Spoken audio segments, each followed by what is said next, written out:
ಹೌದು, ನಾವು ಪಕ್ಕ ತೋಟದಲ್ಲಿ ಕೆಲಸ ಮಾಡ್ತಾ ಇದ್ವಿ. ಅಲ್ಲಿ ಸ್ವಲ್ಪ ಸೌಂಡ್ ಬಂತು, ಮೇಕೆಗಳದ್ದು ಮತ್ತೆ ನಾಯಿಗಳದೆಲ್ಲ ಸೌಂಡ್. ಆ ಸೌಂಡ್ ಬಂದಾಗ ಏನಾಯ್ತು ಅಂತ ಹೋಗಿ ನೋಡೋಷ್ಟರಲ್ಲಿ ಒಂದು ಸಣ್ಣ ಮರಿನ ಎಳ್ಕೊಂಡು ಹೋಗ್ಬಿಟ್ಟದೆ. ಒಂದು ಮೇಕೆನ, ದೊಡ್ಡ ಮೇಕೆನ ಕತ್ತಿಗೆಲ್ಲ ಹಾಕ್ಬಿಟ್ಟು ಚೆನ್ನಾಗಿ ಕಚ್ಬಿಟ್ಟದೆ ಅದಕ್ಕೆ. ಎಷ್ಟೊತ್ತಲ್ಲಿ? ಸುಮಾರು ಒಂದು 11 ಗಂಟೆ ಟೈಮಲ್ಲಿ. ಅಲ್ಲಿ ಇರೀರು ಎಲ್ಲ ಹೂವು ಕೀಳಕ್ಕೆ ಹೋಗಿದ್ರು. ಹೂವು ಕಿತ್ತು ಒಂದು ಮಾರ್ಕೆಟ್ ಕಡೆ ಬಂದರು.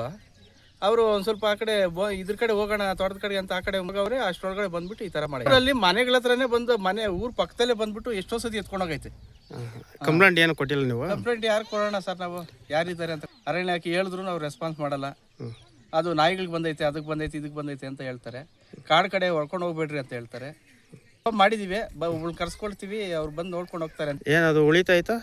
ಡೌಟೇ ಸರ್, ತುಂಬ ಕಚ್ಬಿಟ್ಟು ತುಂಬ ಗಾಯ ಆಗೈತೆ.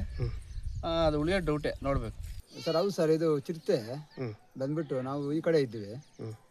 ಮತ್ತೆ ಸೌಂಡ್ ನಮ್ಮ ಜನ ಎಲ್ಲ ಮಾತಾಡ್ತಾ ಇದ್ರು. ಹೋದಾಗ ನೋಡಿದ್ರೆ ಒಂದು ಮರಿ ಇಲ್ಲ ಅಂತ ಹೇಳಿದ್ರು. ಈ ಮೇಕೆ ನೋಡಿದ್ರೆ ಗಾಯಗಳಾಗಿಬಿಟ್ಟಿತ್ತು, ರಕ್ತ ಎಲ್ಲ ಬರ್ತಾ ಐತೆ. ಮತ್ತು ಬೋನ್ಗೆಲ್ಲನೂ ರಕ್ತ ಬೇರೆ ಆಗಿತ್ತು. ಆ ಮೇಕೆನ ಎತ್ಕೊಂಡ್ಬಂದವ್ರೆ. ಎತ್ಕೊಂಡ್ಬಂದು ಅದು ಗಾಯಗೋವೆ ಸರ್.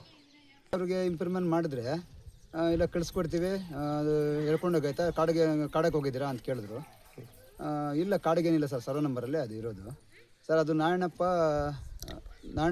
ತಿಪ್ಪಣ್ಣ ಅಂತ ಸರ್. ಅವ್ರದ್ದು ಸರ್ವೆ ನಂಬರ್ ಸರ್. ಇಲ್ಲ ಸರ್, ಇಲ್ಲ ಸರ್ವೆ ನಂಬರಲ್ಲಿ.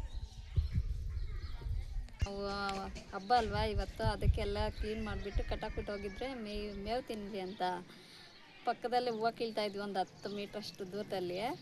ಅದು ಜೋರಾಗಿ ಕಿರ್ಚ್ಕೊಂತು. ಆಗ ಬಂದು ನೋಡೋಷ್ಟರಲ್ಲಿ ಪಕ್ಕದ ಜಮೀನವರು ಪ್ರಕಾಶಣ್ಣ ಮತ್ತು ರಮೇಶಣ್ಣ ಇವರೆಲ್ಲ ಓಡಿ ಬಂದರು. ಅಷ್ಟರಲ್ಲಿ ಒಂದನ್ನು ಎತ್ಕೊಂಡು ಹೊಟ್ಟೋಗೈತೆ, ಒಂದೊಂದು ಚೆನ್ನಾಗಿ ಕಚ್ಚಾಕ್ಬಿಟ್ಟೈತೆ. ಇಲ್ಲ ಸಿಕ್ಕಲಿಲ್ಲ. ಇಲ್ಲ, ಅವರೆಲ್ಲ ಕಿರ್ಚ್ಕೊಂಡು ಅಷ್ಟರಲ್ಲಿ ಓಡಿ ಬರೋಷ್ಟರಲ್ಲಿ ಓಡೋಗ್ಬಿಡ್ತದು. ಊರಲ್ಲಿ ತುಂಬ ಜನದಾಗಿದೆ ಇದೇ ಥರ. ಪಕ್ಕದ ತೋಟದವ್ರದ್ದು ಮತ್ತು ಕಾಡಲ್ಲಿ ಪಾಪ ಮೇಯ್ಸಕ್ಕೆ ಹೋಗೋ ಜನಗಳದ್ದು ಎಲ್ಲ, ಪಕ್ಕ ತೋಟಗಳಲ್ಲಿ ಮೇಯ್ಸೋ ಜನಗಳದ್ದೆಲ್ಲ ಇದೇ ಥರನೇ ಮಾಡ್ತಾಯಿತ್ತು. ತುಂಬ ಜನದ್ದಾಗಿದೆ. ಜಮೀನು ಪಕ್ಕದಲ್ಲೇ ಮೇಯಿಸ್ಕೊಂಡ್ರು ಜಮೀನೊಳಗೆ ಬರುತ್ತೆ ಅದು.